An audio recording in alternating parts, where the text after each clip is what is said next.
Hala! Pilipinas ngayon. Hindi lang basta trending. Pinag-uusapan siya ng buong mundo. Pero ang nakakagulat, karamihan sa atin mismo, hindi pa fully naiintindihan kung bakit.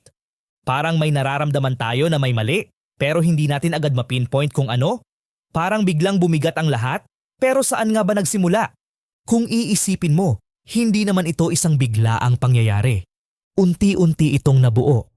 Yung tipong dati, hindi mo pinapansin, pero ngayon, hindi mo na kayang i-ignore. Napansin mo ba na parang mas mabigat ang gastos mo kahit pareho lang naman ang ginagawa mo araw-araw? Yung dating kaya mong pagkasyahin ang budget mo, ngayon parang kulang na kulang? Hindi ka nag-iisa. At dito na nagsisimula ang mas malalim na tanong, ano bang nagbago? Hindi mo man agad makita, pero may isang bagay na halos araw-araw mong ginagamit na unti-unting nagiging pabigat. Hindi mo siya napapansin dati pero ngayon, ramdam mo na. Parang bawat buwan, may kakaiba sa bill mo. Parang may nadagdag kahit hindi naman nadagdagan ang paggamit mo. Habang iniisip mo yan, may isa pang bagay na tahimik na nangyayari sa likod. Hindi siya biglaan, hindi siya sumisigaw ng pansin, pero unti-unti niyang kinakain ang value ng pera mo. Napapansin mo ba na yung halaga ng pera mo ngayon parang hindi na katulad dati? Yung 1,000 piso parang ang bilis na lang mawala. Habang nangyayari ang dalawang yan, pagtaas ng gastos at paghina ng pera, may isa pang mas malalim na issue na unti-unting lumalabas. At dito mo marirealize, hindi pala magkakahiwalay ang mga nangyayaring ito. Magkakaugnay sila. Ngayon, kung babalikan natin ng mas maigi, doon napapasok ang mga detalye na matagal nang nandyan. Pero ngayon lang talaga sumasapol sa tao. At dito rin nagsisimulang maintindihan kung bakit biglang pinag-uusapan ang Pilipinas hindi lang sa loob ng bansa, kundi sa buong mundo. Isa sa pinakamabigat na dahilan? Kuryente. Habang ang ibang bansa ay may subsidies at kontrol sa presyo, ang Pilipinas ay halos walang ganitong proteksyon. Kaya sa tuwing may nangyayaring krisis sa global market, lalo na sa langis, gas at coal, direktang tumatama ito sa bulsa ng ordinaryong Pilipino. At ngayon, eksaktong yan ang nangyayari. Sa katunayan, dahil sa tuloy-tuloy na pagtaas ng presyo ng kuryente, napansin ng international community ang Pilipinas bilang isa sa may pinakamahal na electricity rates sa Southeast Asia.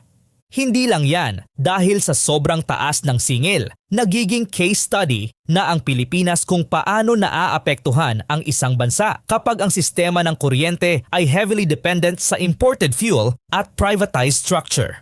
At dito na papasok ang mas malalim na usapin. Marami ang nagtataka. Bakit patuloy ang pagtaas kahit hindi naman dramatic ang paggamit? Hindi naman araw-araw naka-aircon, hindi naman triple ang appliances. Pero kapag sinilip mo ang bill, doon mo makikita ang totoo. Hindi lang pala simpleng konsumo ang binabayaran mo.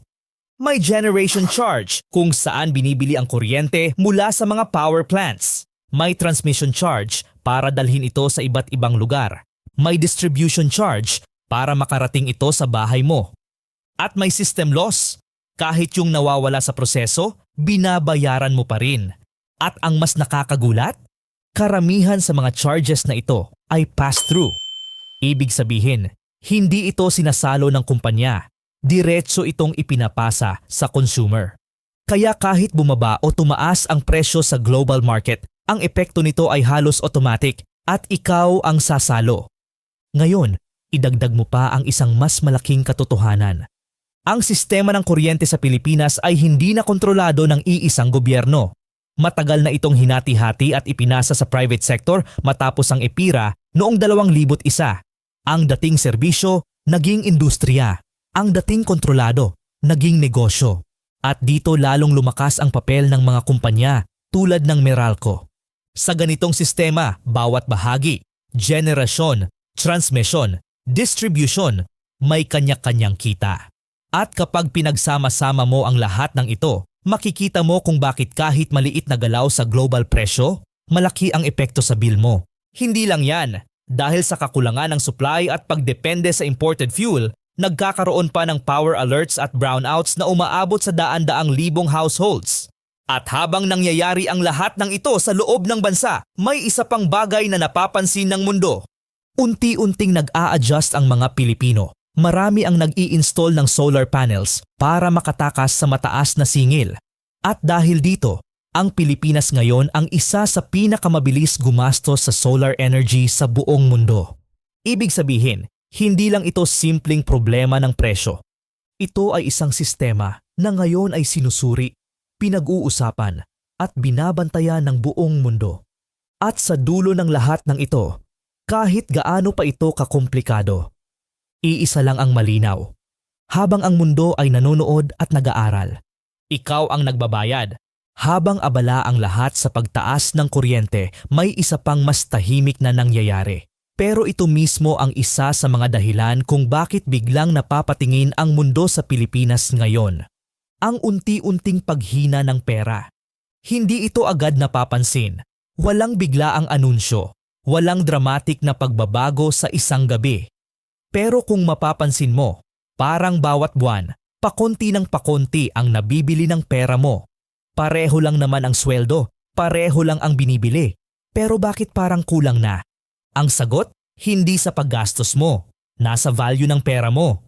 Ang Pilipinas ay matagal nang umaasa sa pag-aangkat mula sa langis, pagkain hanggang sa mga materyales na ginagamit sa halos lahat ng industriya. Ibig sabihin, para mabuhay ang ekonomiya, kailangan natin ng dolyar. Kailangan natin bumili mula sa labas. Ngayon, kapag mas marami tayong inaangkat kaysa sa naibibenta natin sa ibang bansa, mas tumataas ang demand sa dolyar. At kapag tumataas ang demand sa dolyar, natural na humihina ang piso. Hindi ito simpleng teorya. Ito ang araw-araw na nangyayari sa likod ng ekonomiya. At hindi pa doon nagtatapos. Habang tumataas ang pangangailangan sa dolyar, sabay ding tumataas ang utang ng bansa. At kapag mas mataas ang utang, mas nagiging maingat ang mga investors. Hindi sila agad nagtitiwala. Tinitimbang nila kung stable pa ba ang ekonomiya, kung kaya bang bayaran ang mga obligasyon sa hinaharap.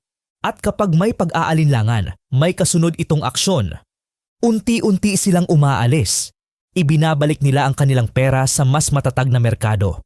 Nililipat nila ito sa mga bansang mas predictable, mas kontrolado ang risk. At sa bawat paglabas ng pera sa Pilipinas, may isang malinaw na epekto. Lalong humihina ang piso. Dito nagsisimula ang chain reaction na direktang tumatama sa buhay ng bawat Pilipino. Kapag mahina ang piso, mas mahal ang dolyar. Kapag mas mahal ang dolyar, mas mahal ang pag-aangkat. At dahil halos lahat ng ginagamit natin ay may halong import mula gasolina hanggang pagkain, lahat ito ay tumataas ang presyo. Kaya kahit hindi ka naman nagbago ng lifestyle, kahit hindi ka naman gumastos ng mas malaki, parang mas mabigat na agad ang lahat. Mas mahal ang gasolina, mas mahal ang pagkain, mas mahal ang kuryente. At ito ang eksaktong dahilan kung bakit napapansin na ng mundo ang Pilipinas. Hindi lang dahil tumataas ang presyo, kundi dahil sa kombinasyon ng mga pangyayaring ito. Isang ekonomiyang umaasa sa import, isang sistemang sensitibo sa global changes, at isang currency na unti-unting nawawalan ng lakas. Para sa iba, ito ay numero at graph. Pero para sa'yo, ito ang dahilan kung bakit kahit anong tipid mo, parang hindi pa rin sapat. Pero hindi pa doon nagtatapos. Habang iniintindi ng mga tao ang mahal na kuryente at humihinang piso, may isang mas malalim na dahilan kung bakit tuloy-tuloy ang pag-init ng usapan tungkol sa Pilipinas. At ito rin ang isa sa mga dahilan kung bakit napapatingin ang mundo. Corruption. Hindi ito bagong problema. Kung tutuusin, matagal na itong nakaugat sa sistema. At kung babalikan ang kasaysayan, isa sa pinakamalaking turning point ay ang panahon ni Ferdinand Marcos Sr. Noong martial law, hindi lang kontrol ang lumawak, pati ang galaw ng pera. Maraming ulat at kaso ang nagsasabing bilyon-bilyong dolyar ang nailabas sa bansa sa pamamagitan ng mga crony, dummy corporations at mga proyektong hindi malinaw kung saan talaga napunta ang pondo. Hanggang ngayon, may mga kasong hinahabol pa rin para mabawi ang tinatawag na ill-gotten wealth. Pagkatapos ng panahong iyon, inaasahan ng marami na magbabago ang sistema. Pero hindi ganoon ang nangyari. Sa mga sumunod na administrasyon, paulit-ulit na lumitaw ang parehong pattern. Malalaking proyekto, malalaking budget, at mga kontrobersya kung saan napunta ang pera. Pumasok ang mga issue tulad ng fertilizer fund scam kung saan ang pondo na dapat para sa mga magsasaka ay napunta umano sa ibang layunin. Sumunod ang PDAF o Pork Barrel Scam kung saan bilyon-bilyong piso ang nalink sa mga pekeng NGO at ghost projects, isang kaso na umabot sa pinakamataas na antas ng politika. Hindi rin nawala ang mga overpricing issues sa infrastructure, mga kontratang sobra ang halaga kumpara sa aktwal na proyekto. May mga proyekto na binayaran ng buo pero kulang o mababa ang kalidad ng output. At habang lumilipas ang panahon, nagiging mas komplikado ang sistema. Hindi na lang ito simpleng pagkuha ng pera, kundi kontrol sa kung saan ito pupunta. Dito pumapasok ang usapin ng budget allocation, political influence, at kung sino ang may hawak ng floor control, kung sino ang may kakayahang magdikta kung aling proyekto ang popondohan, kung gaano kalaki at kung gaano kabilis ito maaaprubahan. At isa sa pinakakritikal na halimbawa nito ngayon ay ang flood control projects. Taon-taon, bilyon-bilyong piso ang inilalagay sa mga proyektong ito. Sa papel, malinaw ang layunin, bawasan ang baha, protektahan ang mga komunidad, at ihanda ang bansa sa mas malalakas na bagyo. Pero sa realidad, paulit-ulit pa rin ang problema. May mga lugar na ilang beses nang binigyan ng pondo para sa flood control, pero bawat bagyo, pareho pa rin ang sitwasyon. May mga drainage system na mabilis masira. May mga ilog na hindi nalilinis ng maayos. May mga proyektong sinasabing completed, pero hindi nararamdaman sa ground. At dito nagiging mas seryoso ang tanong, kung may pondo, bakit walang resulta? Kung may proyekto, bakit walang pagbabago? Kung may plano, bakit paulit-ulit ang problema? Dahil sa ganitong pattern, hindi na lang ito lokal na usapin. Napapansin ito ng international observers, ng investors, at ng mga institusyon na tumitingin sa governance at transparency. Kapag ang isang bansa ay may history ng ganitong issues, lalo na sa paggamit ng public funds, natural na naaapektuhan ang tiwala. At kapag bumaba ang tiwala, may domino effect ito sa ekonomiya, sa investments, sa currency, at sa pangkalahatang direksyon ng bansa. Pero para sa ordinaryong Pilipino, hindi na kailangan ng report o analysis para maramdaman ito. Makikita mo ito sa kalsadang sirain, sa proyektong paulit-ulit ginagawa pero walang pagbabago. Sa bahang, paulit-ulit bumabalik. At sa pakiramdam na kahit gaano kalaki ang pondo na inilalabas, parang hindi ito umaabot sa dapat nitong puntahan.